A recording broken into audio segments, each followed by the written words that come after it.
End of the day with Ray. Hello, my friends. Well, folks, today I want to jump on that gigantic, sharp, interactive board. I want to share my thoughts about Canon. You know, they had the press release out there. Canon, you know, they bought an equity position in a Canadian IT company called SupraITS. They did that back in early 2022.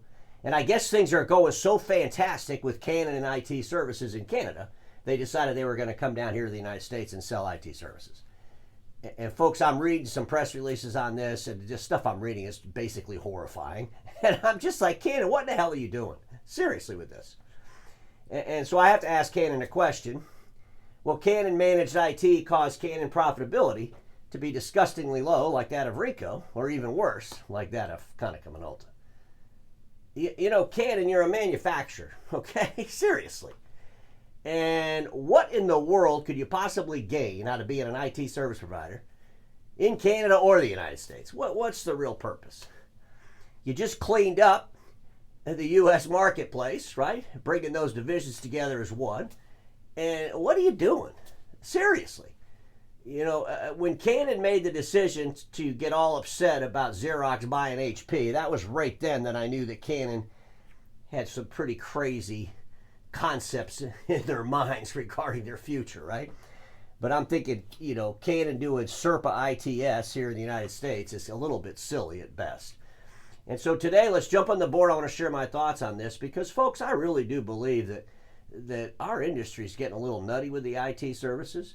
There is a place for it. You have to have the right mindset for it, and I want to start with that. So, folks, a lot of people think that we got this big business print and document workflow company, and we're going to take this IT business, and we're just going to jam it in the middle of it. And, folks, I got to tell you, you're nuts. You know, if you read above that picture, it says, as long as the print industry's dealers and OEMs believe that the managed IT security and IT services are deliverables that fit into the print business, these dealers and OEMs will never fit into the managed IT security and IT services business. You're living in a damn fantasy world. You know what you got to do, folks? Here's what you got to do. You got to build a managed IT and security services firm. That's what you need.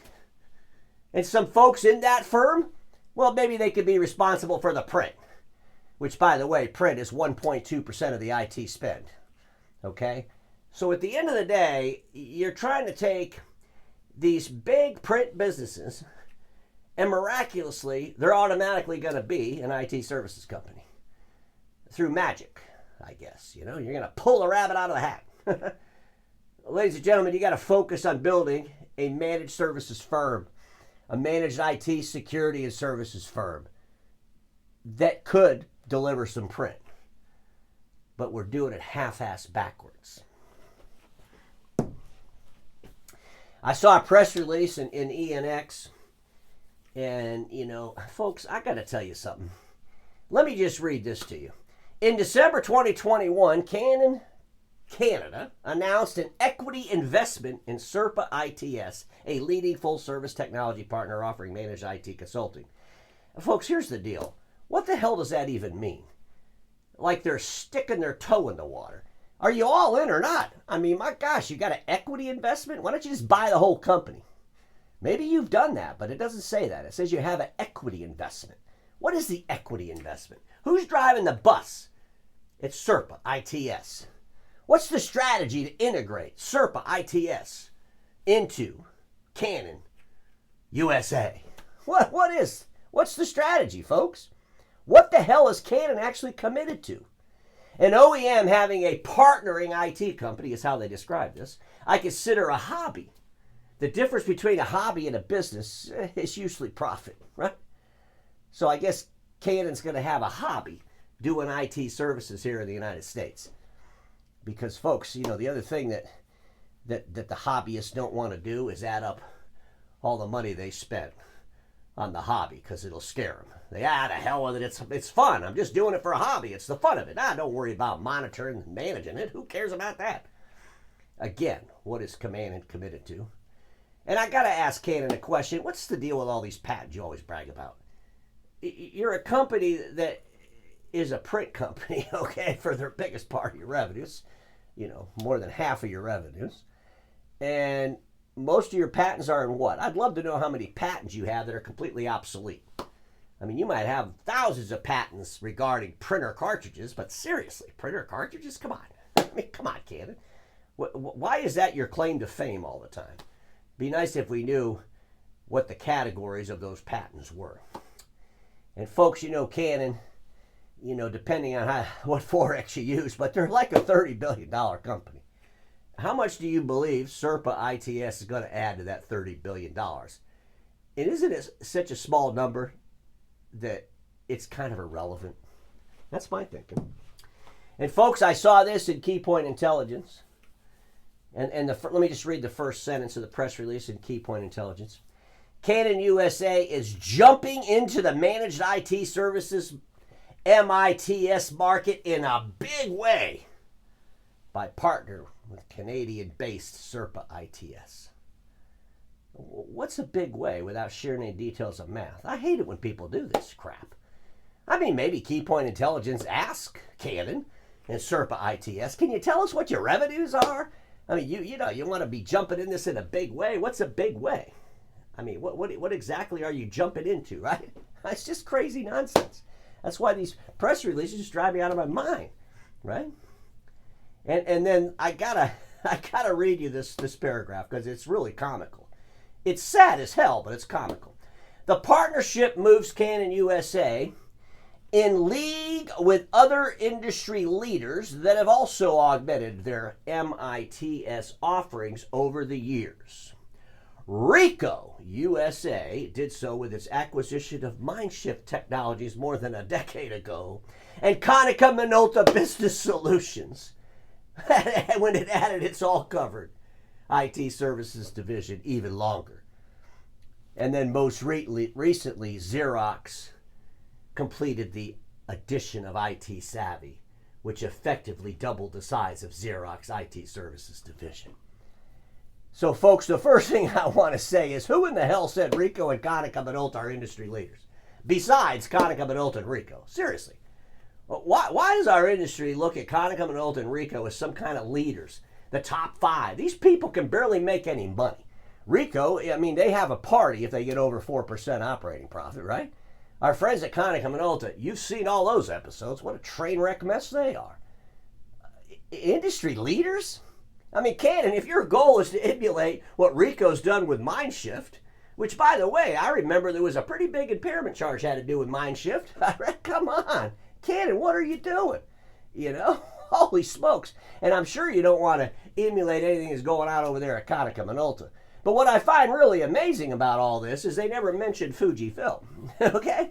And Canon's like, oh, we don't want to mention Fujifilm because Fujifilm, you know, they're on the verge of really crushing us.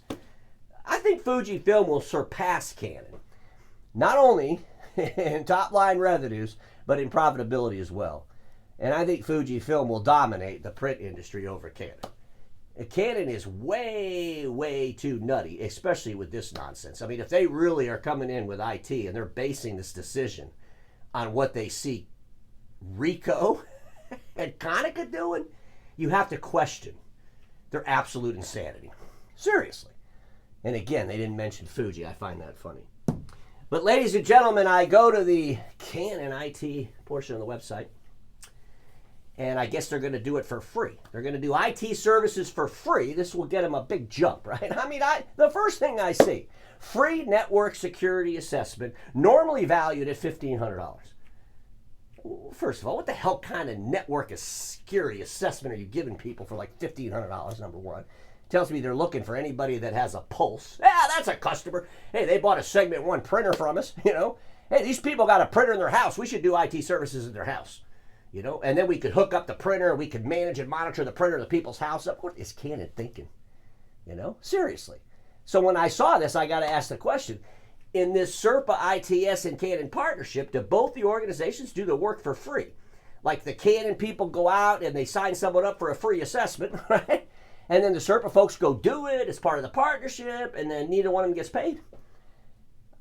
It's a fair question, because, folks, when I see crap like this, you know what I think of? I'm thinking that the original, but no longer CEO of Visual Edge IT, went to the same IT school as the Canon IT leaders. And I say that because we've seen the interviews with the former CEO of Visual Edge IT, talking about how they basically devalued assessments at all. You know, he talked about how, hey, it's a no-brainer. If you can get $1,000, $1,500 a month contract, I mean, it's a no-brainer considering how low the print contract is. Remember that? And I said, okay, well, it is a no-brainer to go out and sell anything, whether it's $1,500 a month or $5,000 a month if it costs you more than that to sell it, right? I mean, holy smokes, oh, this is crazy stuff. So, folks, let's look at the, 2025 projection for Canon. In the print business, they're projecting $17.1 billion. That's a pretty big business, right? And then total for Canon, it's going to be 31.6. That's what they're projecting to do for the FY 2025, which they ended their first quarter a little while ago. So, what in the hell? Seriously, think about this. SupraITS coming to America. We're going to increase our sales by 0.1%. It's just crazy. The problem is, not only won't it help them, it's realistic, it's not going to help them grow their revenue or their profitability. It's only going to drain them and distract them. It's going to distract them from doing what the big OEM should be doing, right? Like forming the next joint venture around manufacturing. That's what Canon should be doing. They're going to lose out on this. They're going to end up just following somebody is what's going to happen. I'm pretty sure they're going to end up over there at Etra. Yeah, we weren't aggressive enough to lead in this, so we're just going to hopefully, let's just go over there and join Etra. Let somebody else take all the, all the excitement away from us. Let somebody else that's more entrepreneurial go ahead and do that. We're way too conservative. We're Canon. Crazy stuff. And then, folks, I'm looking at the others category. That's kind of the only place when you go through their investors relations and they talk about IT and stuff, it seems like it's in this others category. And this others category is totally ridiculous to me. Folks, in the others category in the year FY 2021, it was $1.9 billion. These are all, the same Forex being used. But in 2021, it was $1.9 billion. In 2022, it was $2 billion. 2023 is $2.5 billion. In 2025, the current projection, it's $2.8 billion. And so what exactly is in others? I mean, how much of the SERPA business, how much of that IT services business is in others? I mean, I think that's a great question. And bottom line is, if you're going to really be an IT service provider that anybody takes serious, don't you have to be serious about it yourself? And don't you have to really manage and monitor those numbers? Don't you have to show those numbers publicly? Shouldn't you be showing the world how you're doing with this? Or do you not even give a crap? Who cares? Throw it in others. I mean, look, it's just a hobby. Nobody gives a crap. Hell, it's not going to grow our revenue any. Is that what you all are thinking? Because I think you should explain exactly what the hell the other category is. I mean, unless I missed it somewhere, but you ought to put it front and center so I don't miss it. And tell us where this $2.8 billion worth of revenue is coming from. Because I'm pretty sure it's not coming from SupraITS. And folks, here's something I find interesting. So you're looking in their investors tab, they're talking about their growth rate. They're talking about their first quarter for 2025. They got their projections for 2025 for the whole year. And then they talk about unit growth rate. They talk about net sales growth rate. And folks, you know what they don't talk about when they talk about the growth rate? Well, they don't talk about others. I'm like, what the hell are you doing, right? I mean, seriously, ladies and gentlemen, where's the others? Why aren't you talking about the others? I mean, it was your largest growth for the full year. It's 5.7% other category, and you don't even talk about it. It's just nuts to me. It doesn't even make any sense. Now I want to talk a little bit more about the math of IT and what I believe that SupraIT is actually at in revenue. This is called race math. And folks, bottom line, it's about 180K to about 200K per employee. I mean, I think that's a fair number of what an IT services company would bill. 190K, if you go somewhere in the middle, right, would times 300 employees is $57 million a year. If they had 600 employees, it'd be $114 million a year. And I find something pretty interesting. There was an article that was published when SupraITS, a Canon-managed IT partner, announced the acquisition of FlexiTY's managed services business. In this article, a couple interesting things. You know, most people read that and probably thought, oh, well, you know, Surpa bought an IT services company. No, they bought the managed IT services business from a services company, right? Like whatever else this IT services company's doing, they didn't want to do the managed IT part, you know, because that's a lot of noise. You really got to be good at what you're doing. And if you're going to move upstream and you're going to do compliance work and all that stuff, maybe the managed IT piece needs to be sold off. And that's what Surpa bought. But in this article, it says that they have 200 professionals at Supra ITS. And this was April 10th of 2023, 200 professionals. And then when you read the articles that have been published about Supra ITS coming to the U.S., they say they have 600 professionals. And I have to ask the question, where the hell did 400 professionals come in 16 months? What happened there? And so then it makes me ask this. Do you just count all the people that work at Canon for free? I mean, are those all part of the IT business? So you can say, oh, yeah, well, we got these people that work at Canon. They used to sell the printer machines, and now, you know, they're going to go out and get leads for IT, so we're going to count them as IT executives or professionals. I mean, what in the hell's going on here? But, folks, here's what I'm thinking. And, you know, Canon could put it in the comments and just give us the exact number, right? Maybe do a whole big press release about what Surpa actually is and revenue and stuff and how many employees they actually have for Surpa and the profitability and all that, the profitability, the growth, how it grew in Canada, all that stuff. Be very exciting, right? But here's what I'm thinking. I'm thinking they're between 25 and 35 million. And I'm coming up with that number based on what I read about them, just by thinking, okay? That's what I'm thinking. I'm thinking they're a $35 million company that Canon has a partnership with that's not really explained the in-depthness of the equity position, and they're going to come to America and change the game. Good luck! Very little said about IT services in America. I asked the question why. If you go on the Canon Investors Relations tab, Office Other, and this is what they say. As for our IT solutions business, which is in growth area, we plan to further expand sales by capturing strong demand for DX, mainly in Japan. So we all know that, folks, RICOH and Fujifilm are doing a massive amount of business in Japan with Scrum services.